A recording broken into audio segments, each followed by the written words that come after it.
The 2021 world champion Max Verstappen had an incredible year with his RBR16B, which was one of the fastest cars on the grid in recent history. Last year, we got to witness some of the quickest cars in recent memory. However, the new regulations are set to slow down cars in 2022. Many in F1 believe that the teams can equal the gap as the season progresses, and the current world champion has already had his say. While Aston Martin will unveil their AMR 22 on February 10th, and Ferrari will reveal theirs between February 13th and 15th, Red Bull has yet to announce a launch date. They have, however, already given their new car a name. The new car will be known as the RB18, with the RB16B serving as last year's model. The car for next year will not be a completely new design, but rather a development of the 2020 model. Mercedes' end-of-the-year car earned many accolades in 2021, but Red Bull will want to start well in 2022, and they are optimistic that they will make the most of the rule changes by utilizing Adrian Newey's experience. Even when horsepower was low compared to competitors, Newey's cars were always at their finest around turns. Some analysts believe Red Bull will have to discard some of its classic designs in order to create a flatter car. And as always, Formula One's pursuit for increased safety is ongoing. The crash test criteria for the 2022 car chassis are highly rigorous. The front impact test now requires 48% greater energy absorption than the preceding model, and the rear impact test has been increased by 15%. Following Romain Grosjean's high-profile incident in Bahrain in 2020, the power unit will detach from the chassis in the event of a serious crash without exposing or rupturing the fuel tank. Based on the FIA's inquiry findings after Antoine Hubert's catastrophic Formula 2 accident at Spa-Francorchamps in 2019, a longer front nose has been incorporated, as have stronger chassis sides to deal with side collisions. The most important ones are the front nose. It can absorb an impact about 50% more energy, and the side of the car is also about twice as strong to lateral impact, said the FIA's Nicolas Tambazis. We've made improvements to the headrest for the driver. To the fuel tank, we've made it much more difficult for debris to be spread out on the track, which would make it dangerous for other cars. So we've been working really hard on all of the safety methods. The increased safety and the larger wheels have resulted in an increase in weight. The car's minimum weight will increase from 752 kilograms to 790 kilograms, using the same engine units used in 2021. This means that the new cars will most likely be a little slower than the 2021 iteration to kick off the next regulatory cycle. The technical director of Formula One, Nicolas Tambazis, stated in Abu Dhabi that some cars will be between 3 and 5 seconds slower than the current ones at the start of the year.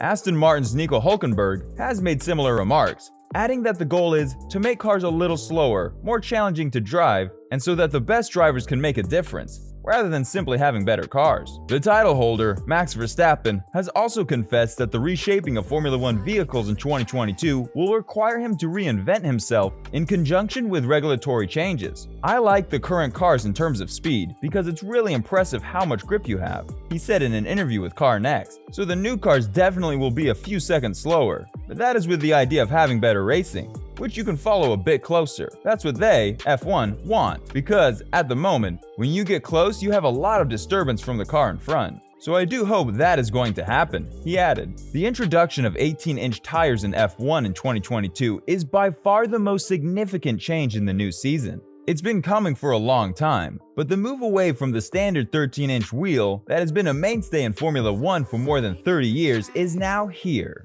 The cars will compete with 18-inch wheels beginning in 2022.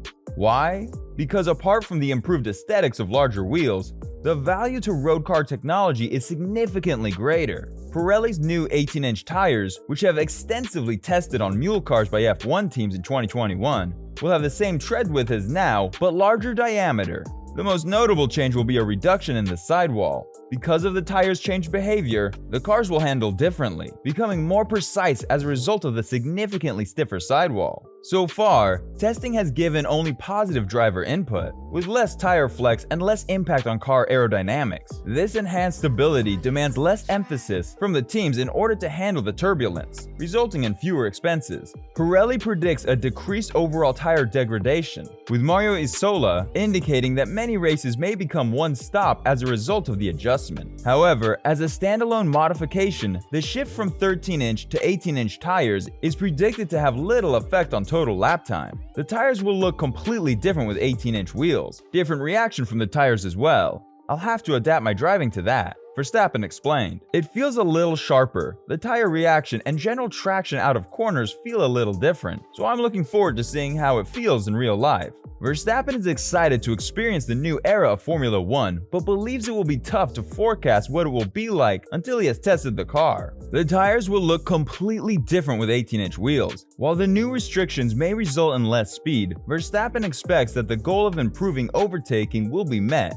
resulting in closer racing. The cars are a bit slower, but I hope the races will be better, that we can overtake more, and that the teams are closer together, the 2021 world champion added. Then it doesn't matter that you are a bit slower. On the other hand, Helmut Marko, the current advisor to the Red Bull GmbH Formula 1 teams, has suggested that the 2022 Red Bull car may be more difficult for Sergio Perez to adjust to than Max Verstappen, if it suffers from the same problems as the team's prior models. The upcoming season will see the introduction of several other new regulations into the sport, and as a result, many F1 teams had decided to focus on creating their car for 2022 early in 2021 rather than continuing to work on their challenger for last year. However, this was not entirely true for Red Bull and Mercedes, with drivers on both sides focusing their resources on winning the championship. On the other hand, Marko does not feel that this will have a detrimental impact on their chances in 2022, given that the development of the new car was still being done at the factory. The drivers have done some simulator work in the meantime, Marko told Austrian network Service TV.